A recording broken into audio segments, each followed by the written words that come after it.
Hey guys, so let's start out with some terms you've probably heard about before and just make sure we're fully on the same page about these. So language is a system of communication which could be spoken, but it could also be written, shared by a group of people. Right, all of us speak at least one language, many of us speak two languages or more. While a dialect is taking one language and seeing how it's spoken or written slightly different in specific regions or by a specific group of people. So we've seen a map like this before, but this one's looking at what people call sweetened carbonated beverages by area.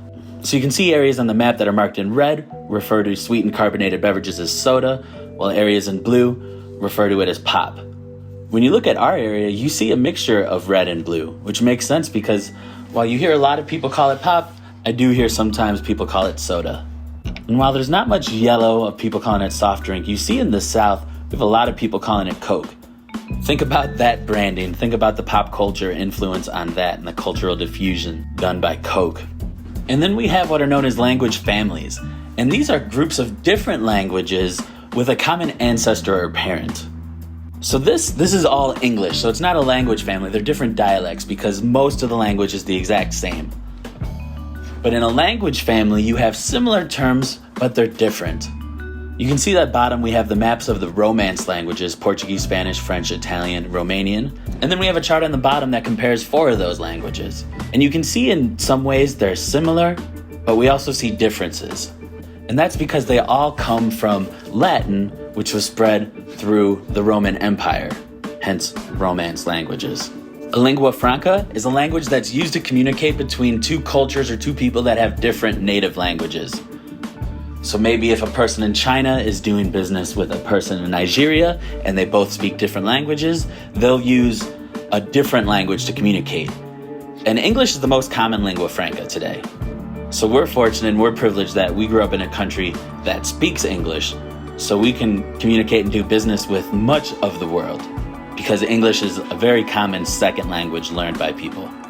But not everybody speaks English, and that's where cultural brokers come in. We live in this globalized society, and we live in a multicultural country. So it's a skill, and it adds value if you're able to speak multiple languages or understand multiple cultures. You can help bridge gaps between different countries and different cultures. In fact, certain jobs are looking to hire or pay more for bilingual workers. And our last vocab word for the unit, which we've had a bunch of them, is intersectionality. And that's when we're looking at our identity, we're never just one piece. People aren't just their race, they're not just their gender, they're not just their career or with the language they speak, but there are many different components. Now, some might be emphasized more than others, depending on the person, but we're never just one thing. And different combinations of this can lead to greater discrimination or greater advantages.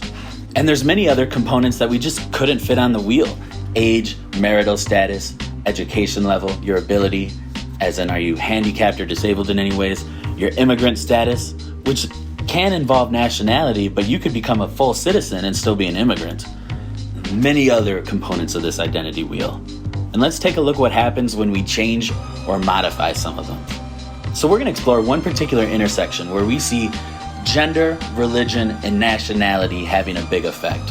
If we had more time in class today, we'd read this article about laws that would potentially ban Muslim women from wearing specific types of veils. There's a couple different types of veils Muslim women might choose to wear, and in some places in the world, particularly Canada, there's discussions about banning some of them. And think about how a person's identity and experience with the world changes if we just change either their gender, their religion, or their nationality.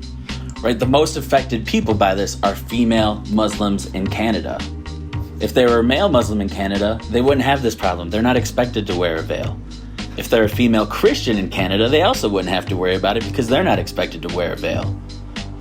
Or if they were a female Muslim in Iran, they wouldn't have the same problems because they would be expected to wear the veil.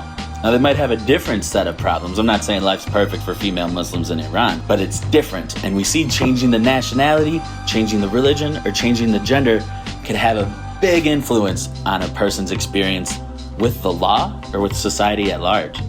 All right, make sure you've documented your knowledge in one of these 3 ways, and then come back into class.